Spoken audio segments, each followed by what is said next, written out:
Hi, today we'll discuss about what is financial modeling.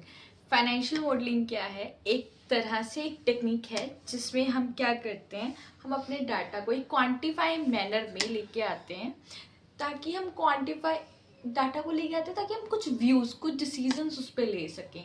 जैसे कि किस टाइप के, जैसे कि इसका नाम सजेस्ट करता है फाइनेंशियल, यानी कि न्यूमेरिकल रिप्रेजेंटेशन ऑफ डाटा।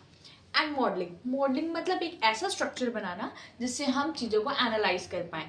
जैसे कि इसका नाम सजेस्ट कर रहा है ना, फाइनेंशियल मॉडलिंग, ये हेल्प करता है डिसीजन मेकिंग के लिए। अब किस तरह की डिसीजन मेकिंग के लिए ये हमें हेल्प करता है? जैसे कि हमें वैल्यूएशन करनी है कंपनी की, कि मुझे अगर किसी कंपनी में इन्वेस्ट करना है तो उसकी पास्ट परफॉर्मेंस क्या रही है, और इतना ही नहीं कि भाई उसकी पास्ट परफॉर्मेंस क्या रही है। अब उस पास्ट परफॉर्मेंस के लिए हम क्या करते हैं, लास्ट बैक ईयर्स की, मतलब 5 साल 7 साल का डाटा उठाते हैं, उसे चेक करते हैं।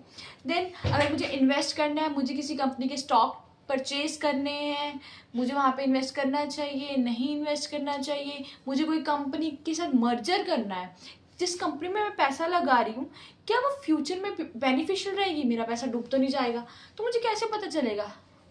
आई नीड सम टूल्स ना। सो फाइनेंशियल मॉडलिंग वहाँ पे हमें हेल्प करता है। Apart from this, LBO which is ऐसी, एलबीओ का मतलब क्या होता है? Leverage bye out. लीवरेज का मतलब क्या है? बेसिकली अगर हमें फंड कहीं से भी रेस करें हैं और उस पर हम इंटरेस्ट पे कर रहे हैं, तो हम हमेशा चाहते हैं कि अगर मैं कोई कॉस्ट बियर कर रही हूँ, अगर मैं कॉस्ट ऑफ बोरोइंग, मेरा जो इंटरेस्ट है, आरओआई जो मैं पे कर रही हूँ, उससे ज़्यादा मेरा प्रॉफिट होना चाहिए। तो मुझे अगर मर्जर करना है, किसी कंपनी में इन्वेस्ट करना है, सो आई नीड समथिंग, तो इसके लिए हम फाइनेंशियल मॉडलिंग की हेल्प लेते हैं। इसके अलावा अगर मुझे फाइनेंशियल प्लानिंग करनी है, फ्यूचर फोरकास्ट करना है, कोई एनालिटिक रेशियोज़ हैं, we took multiple tools, either it's a ratio analysis, DRR, IRR.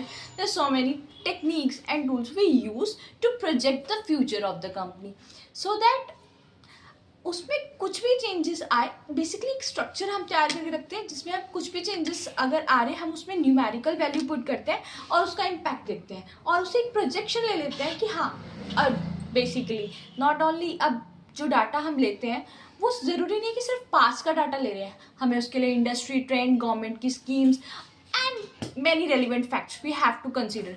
Peer मतलब जो साथ की कंपनीज हैं उनका क्या है, ये सारी चीज़ों को एनालाइज करके will structure a model, so basically to take a fruitful decision. Thank you.